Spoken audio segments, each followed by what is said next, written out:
Bonjour à tous, bienvenue dans cette nouvelle vidéo. Aujourd'hui j'avais envie de cuisiner avec vous mais quelque chose d'un peu particulier. Je suis tombée sur un concept que j'ai trouvé très intéressant et j'avais envie de le tester avec vous, donc c'est un peu un crash test. Voilà, alors ça s'appelle Tadam et c'est d'un collectif qui s'appelle Collectou avec un K. Vous aurez le lien vers le site en description. À ce que j'ai compris, c'est un collectif écolo qui essaie de limiter le gaspillage. Et en fait c'est une préparation, enfin moi ce que j'ai pris c'est une préparation pour cake apéro. Et en fait c'est fait à base de pain. Je vous laisserai aller voir sur le site pour vous renseigner un petit peu plus, mais en fait, vous voyez, c'est des baguettes de pain qui sont pas consommées, par exemple.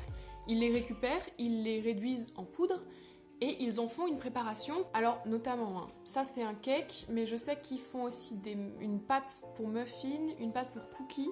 Donc écoutez, je viens de préparer ça. Il suffisait d'ajouter en fait les éléments liquides, c'est-à-dire du lait, de l'huile d'olive et des œufs. Mais la préparation en elle-même est déjà sucrée, salée, voilà. Moi j'ai rajouté du fromage et des tomates cerises, mais vous pouvez rajouter par exemple des olives, du chorizo. Vous pouvez mettre ce que vous voulez dedans en fait. J'ai passé très exactement 7 minutes à préparer le cake. Là actuellement il est dans le four, je vous laisse avec la vidéo de la préparation et on se retrouve après pour un débrief. J'ai donc commencé par réunir les ingrédients, 4 œufs, 250 ml de lait et 70 ml d'huile d'olive. Donc dans mon saladier, je commence par la poudre, puis je vais ajouter les œufs, avec un petit fail évidemment, sinon c'est pas drôle. J'ajoute donc les œufs sans faire de pluie, l'huile et le lait, et je m'inquiète parce que ça va sans doute faire des grumeaux.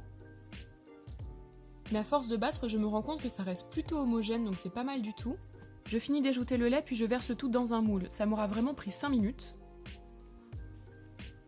Ensuite, on pimpe un peu le tout avec des petites tomates cerises que j'enfonce dans la pâte et du fromage. J'ai enfourné quelque chose comme 25 minutes à 170 degrés, c'est déjà prêt, on coupe, on goûte et je vous dis tout ça. Bon, on l'a mangé en famille, maintenant on débriefe ensemble. Alors je commence par les points négatifs, il faut avouer que c'est un peu sec. Et le point négatif que j'y verrai le plus, c'est que moi j'aime bien cuisiner vraiment. Et pas juste verser une poudre, rajouter des trucs et pouf, ça fait un gâteau. J'aime bien faire moi-même. Disons que j'aime pas quand c'est aussi simple. J'aime passer du temps à faire un gâteau, voilà. Je voulais avoir des choses négatives à dire pour être quand même un peu objective, mais alors c'est vraiment tout quoi. Le reste, c'est validé en fait. Déjà, c'est une super initiative pour éviter le gaspillage. Ensuite, même si, comme j'ai dit, c'est un peu sec, c'est très bon. Le goût du romarin ou du thym, je sais plus exactement quelle herbe aromatique il y a dedans, mais ça relève le truc, c'est super bon. Il n'y a pas que du salé, il y a aussi des recettes sucrées. Enfin, franchement, moi je trouve ça génial. Je vous invite à vous rendre sur le site si vous voulez en savoir plus sur leur méthode, sur comment ils récupèrent le pain, machin truc. Vous pouvez aller voir, le lien est en barre d'infos. Mais sinon, moi je suis conquise. En tout cas, ça m'a fait plaisir de tester quelque chose d'un peu nouveau avec vous.